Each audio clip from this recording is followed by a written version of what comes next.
नमस्कार, मैं मिसबाहुल।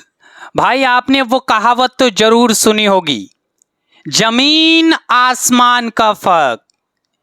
ये सिर्फ एक मुहावरा नहीं है, बल्कि कई बार ये हमारी आंखें खोल देती है दोस्तों।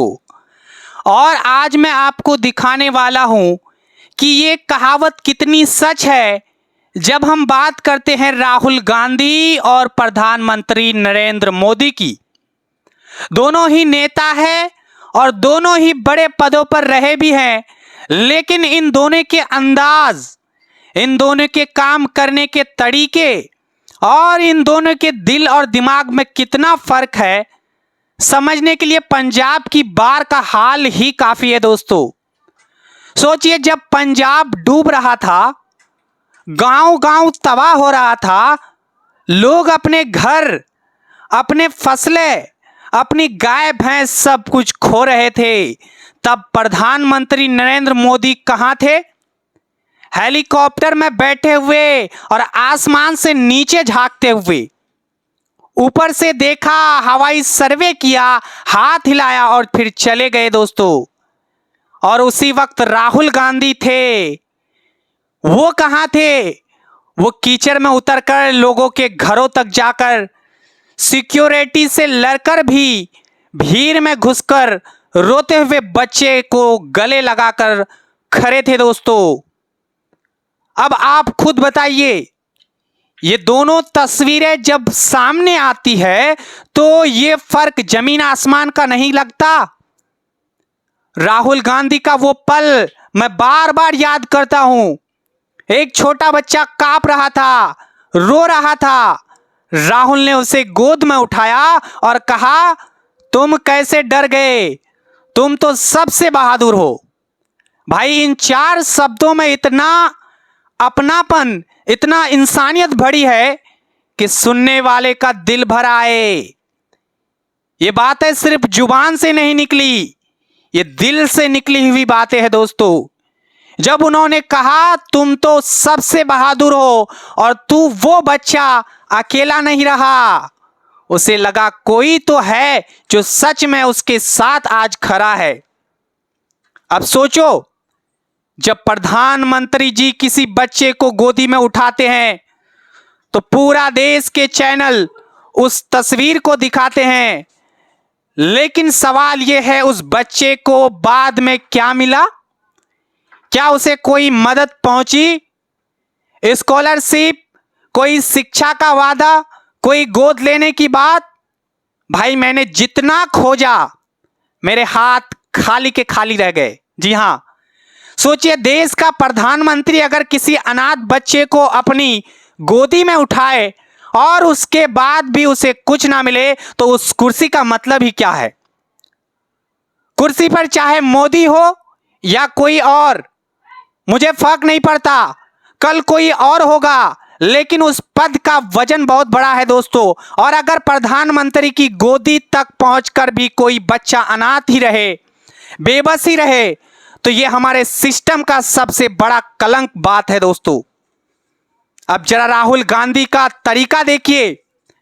गांव के टूटे फूटे घर में बैठकर वहीं की चाय पी रहे हैं, पुराने डब्बे से बिस्किट निकालकर सबको बांट रहे हैं।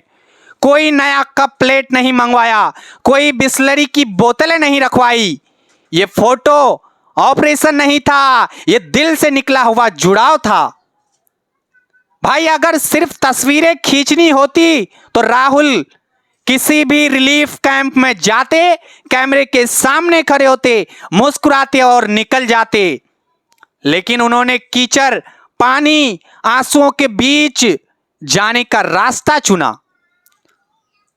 उन्होंने असली दर्द सुनने का रास्ता चुना। याद है वो औरत जिसने राहुल गांधी को पकड़कर कहा, जब ये बच्ची 2 साल की थी तभी मेरे पति की मौत हो गई।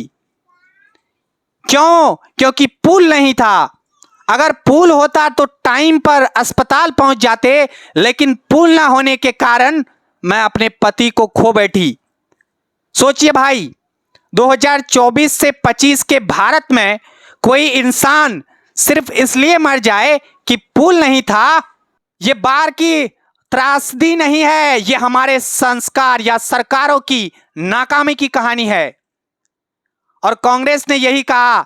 देखिए, राहुल गांधी जमीन पर गए, मोदी जी सिर्फ आसमान से हवाई सर्वे करके लौट आए, सोशल मीडिया पर तस्वीरें भी डाली, लेकिन सच्चाई यह है कि लोगों के बीच जाकर उनकी आंखों में आंखें डालकर बात करने का फैसला किसमें है या हौसला किसमें है?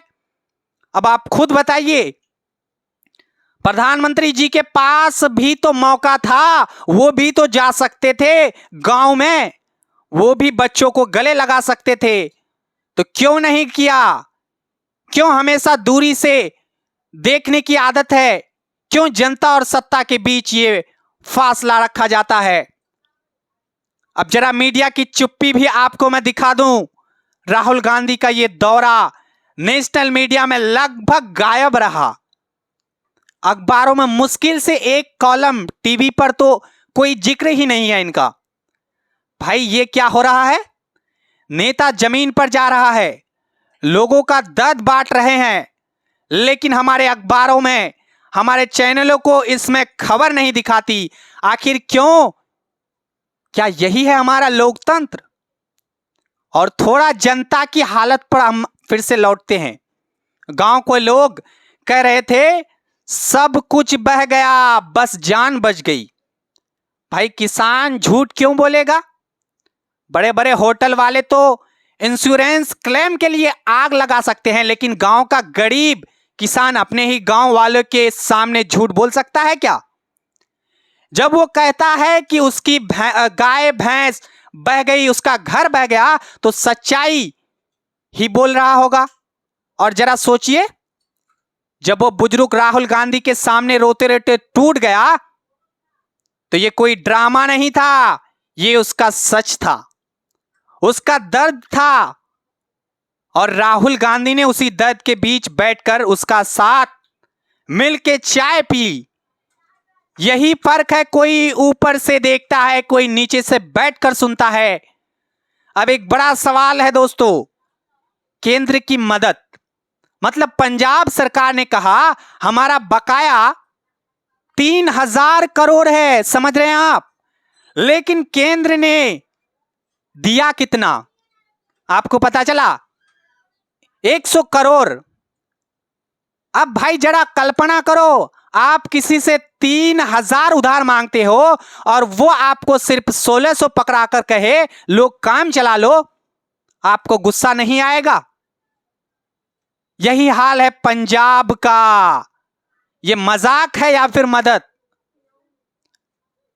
और जब राहुल गांधी गांव गांव जाना चाहते थे, टापू पर बसे गांव तक, तो सिक्योरिटी ने रोक दिया दोस्तों, बोला खतरा है।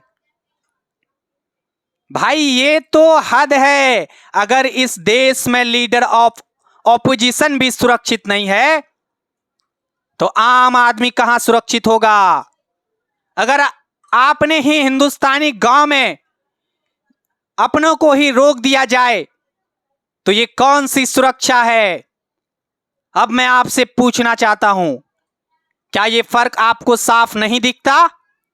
एक नेता हेलीकॉप्टर से देखता है, दूसरा नेता गांव में घुसकर बच्चे को गले लगाते हैं।